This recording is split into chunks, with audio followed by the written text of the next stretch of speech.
Jessica. Today we are back with our June wrap-up, and we read one Beastie book in particular, so this is going to be a very short video, unfortunately, because that means I didn't read as much as I wanted. That's okay. It's a new month. New opportunities. Should we start with the one we both read? Yeah. Okay. None other than Kingdom of Ash. What is there to be said? It was everything. It was all of the things. It was heartbreaking, heartwarming, emotional. Very briefly, heartwarming. There was adventure. There was war. There was romance. There was some characters getting together.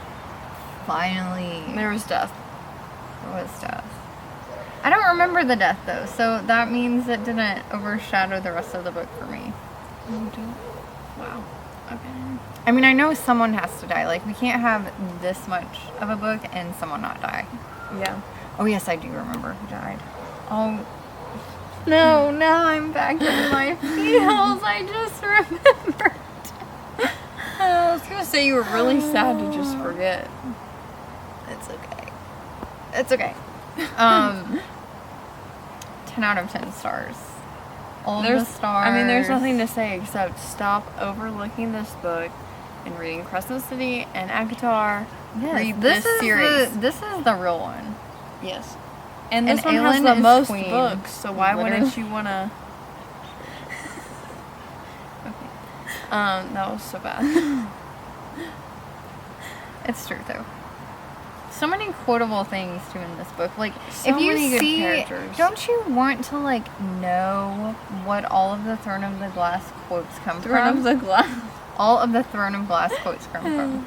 Like, don't you want to know where in the books they take place? Don't you want to be a part of that journey? Don't you want to know what Don't you want to be on the inside? you do not yield means? Don't you want to know what to whatever end means?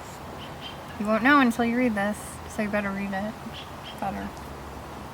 Okay, the first book I actually read this month, because that was my second read of the month, was Every Summer After by Carly Fortune. So I got this because we were going to do a comparison of Every Summer After and Love in Other Words, but Shawty here did not end up reading Love in Other Words. I DNF'd it. I'm not gonna say I didn't read it. I DNF'd it. I didn't like it. It wasn't convincing for me. Yeah. But I did finish Every Summer After. It follows childhood friends Sam and Percy. Percy's the girl, which is it's short for Persephone. Percy and Sam are like childhood friends. They live next door in the summer only at the lake.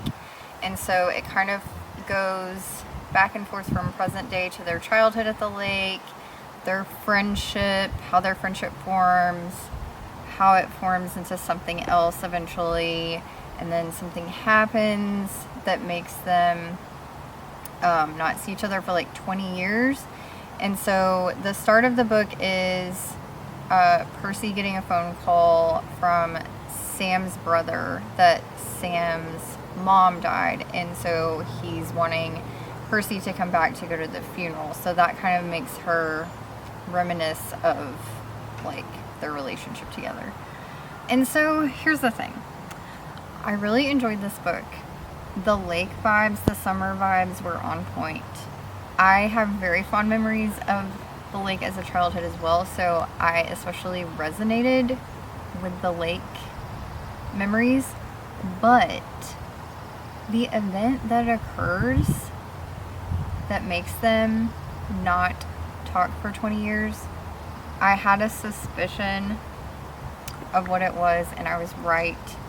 And let me just say, it's not forgivable, and I don't know how the resolution that occurs at the end of this book happens, because this event is so unforgivable. I just don't feel like it would happen in real life. It would not be gotten over. So for the vibes, I would say it was like a 4-star, but like the unforgivable event that occurs that is just kind of like easily looked over, made it a 3.5. So Okay. My first book was The Roughest Draft by Emily Wibberley.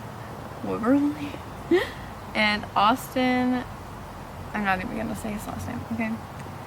And I believe this is written by a husband and wife, and this is a dual POV book about co-authors.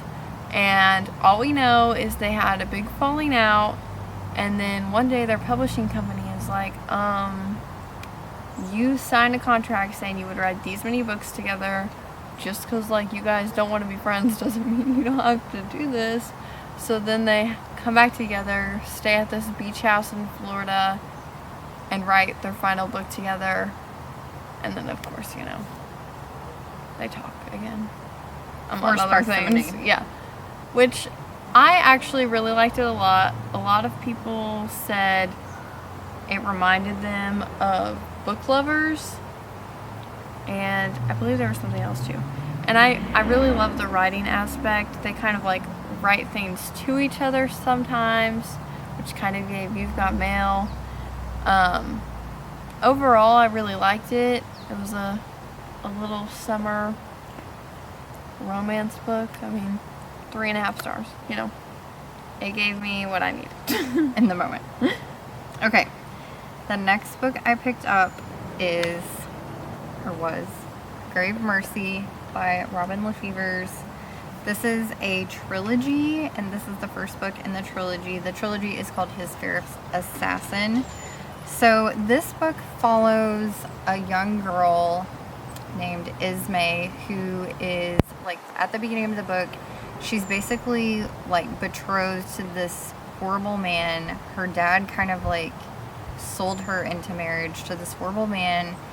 It's their wedding night, and she, like, realizes that she has powers, kind of, and so she, like, runs away from this man and is kind of sent to this convent where the whole point of this convent is to serve the old god of death, and so their purpose is to help carry out the will of death. So they're assassins in various ways, like whether it be like actually killing someone or poisoning them, or it has like different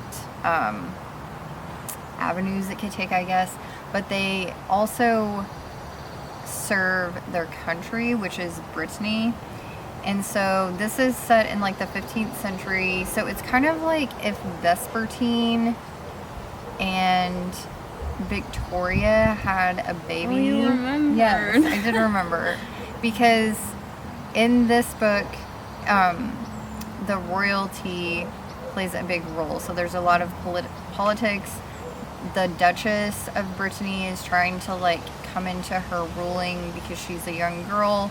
So part of Ismay's role is to make sure that she does inherit her role as Duchess and rule Brittany. So there is some romance involved. It is a slow burn, but I really liked that. And it was just very interesting. The concept was very interesting because I feel like for me, Vespertine fell very flat. And so this is what I was hoping Vespertine would be like. And so I think I would give this 4 stars easily, maybe like 4.25. Okay, then I read Kingdom of Ash, and after that I picked up Happy Place by Emily Henry.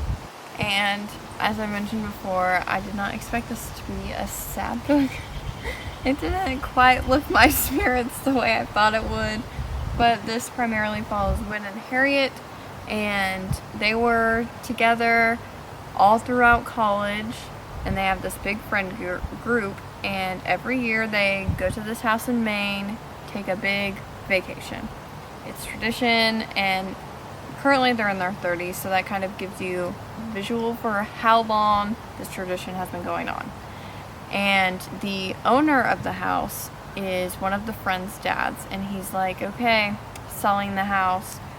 And so they come together for one big last vacation. But what everyone doesn't know is that Wynn and Harry actually aren't together anymore. They haven't been for a few months now. So it's like fake dating, but a second chance romance. But friends to lovers. It was so many things. Forced proximity. Wow. All of the things. And I did love this book. Just definitely don't expect it to be happy. It's happy place is, kind of metaphorical. Yeah.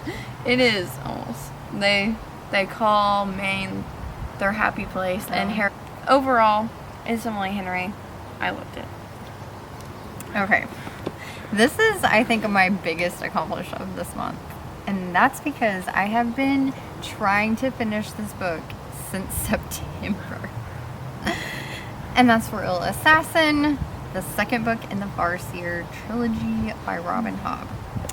And I can't really talk too much about the plot of this book because it is the second book. But I would just say if you're looking for a true fantasy, adventure, world building, character growth, character development, this is a great series to try. And Robin Hobb's writing is beautiful.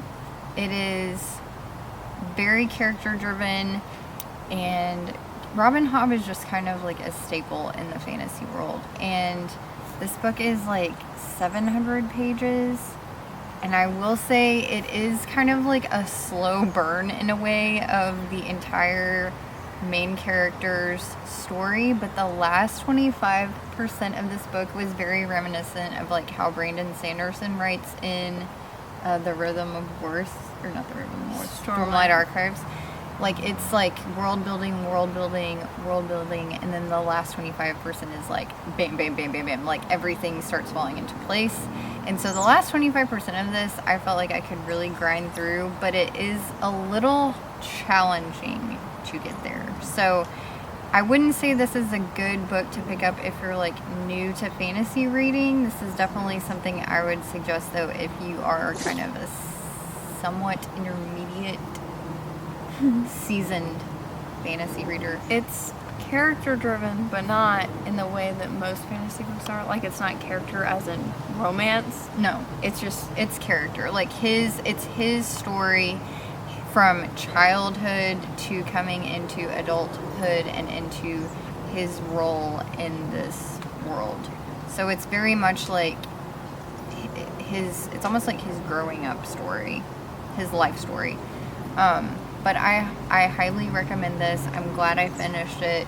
Easy 5 stars, for sure. No questions asked. Okay, my last book, this is so sad, is Kiss of Deception by Mary E. Pearson. And let me say, I am a Dance of Thieves stan. Mary E. Pearson could do no wrong to me, but I definitely see that this was a first book. Okay? So, a lot of people kind of don't really like this series, and I was like, that's so rude.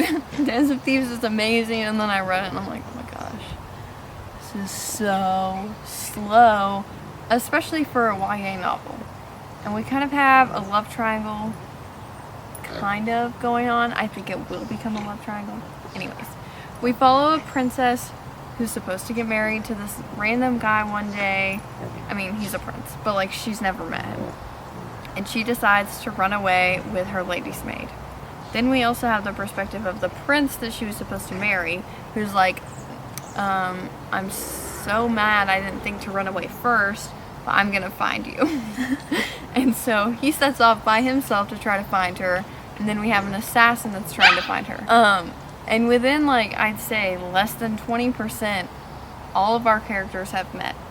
So from there, you think it's gonna go like really fast, but they're in one spot until like the last 20%, and then it's just like traveling on horseback for days and days, and it's like you feel the pain of the character traveling on horseback for days and days because it's so slow. And the book ended on a cliffhanger. which is so rude because I don't want to read the second one right now, but I want to know what's going to happen. So eventually, I'll read it eventually because I love this world so much, and I do find the characters to be interesting. I really liked the prince, but Dance of Thieves is better.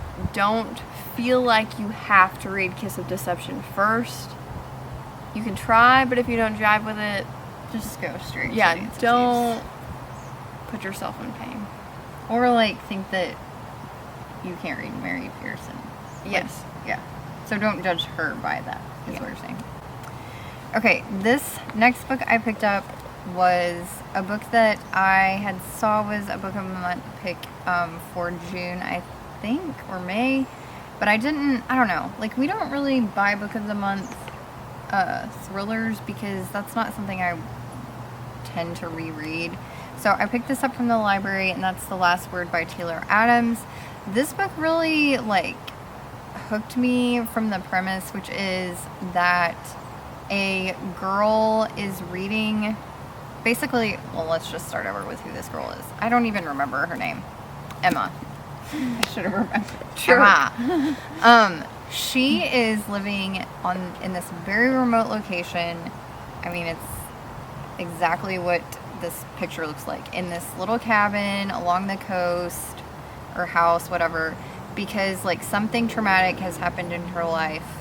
We don't really find out what until towards the end, but she's like purposely isolating herself. There's no one around her, and so to pass the time, she just reads books on her Kindle all the time. And her neighbor, her closest neighbor that she can see for miles, like they communicate through, like she looks out her window through a telescope, and he has a whiteboard in his house, and he like writes things on the whiteboard, and then she has a whiteboard in her house, and she writes things on All her I can whiteboard. picture is the You Belong With Me music video. For him to read, and that's how they communicate. Like, they don't talk in person, they don't even talk on the phone. Like, they literally just almost like play charades through a telescope and this whiteboard. So her neighbor makes a suggestion for her to read this certain book. I can't even remember what it's called. Anyways, she reads it and she hates it. And so she decides to not leave it at the fact that she hates it. She's going to go write a review for how much she hates this. And then like almost instantaneously, the author of the book replies to her review, like, how dare you like badmouth my life's work. You don't know what it's like to put your heart and soul into a book and have someone tear it apart in the blink of an eye. And she's like, okay, I stand by my comment. And he's like, take it down. And she's like, I don't think I will. And so, like, then she notices some strange things start happening around her house. And she's like, maybe I'm paranoid. Could it be the author? Like, is he coming after me? And then there's this whole just like mental game that takes place, and you're wondering all along, like, if it's her imagining it, is it really happening? Who's involved? It seems too straightforward that it would be the author coming after her, and it's just a wild time. And I read this in like 2 days, which never happens. Like, I just had to know who was responsible for all of these things. I have some ideas. And it took a crazy, twisted turn. Yeah. It was a crazy time. I gave it 4 stars. I would like to read more of Taylor Adams' work because I've heard like mixed things about her, or is it a he? I don't even know. It's a he. I've heard mixed things about his book, No Exit, so I kind of want to like form my own opinion on that one. But I did really enjoy this. I've heard a lot of people say like it scared them. I didn't really get scared reading this, but it was a good like psychological thriller. So that's that. And then the last book I read this month was Sarah Adams' To Catch a Suitor, which is the second book in her Dalton family duology, which, well, it's a duology for now, but it's like a Regency series. And can't really talk a whole lot about this book because there's characters from the first book that are in this second one, which is like seemingly how all of her books are, I think.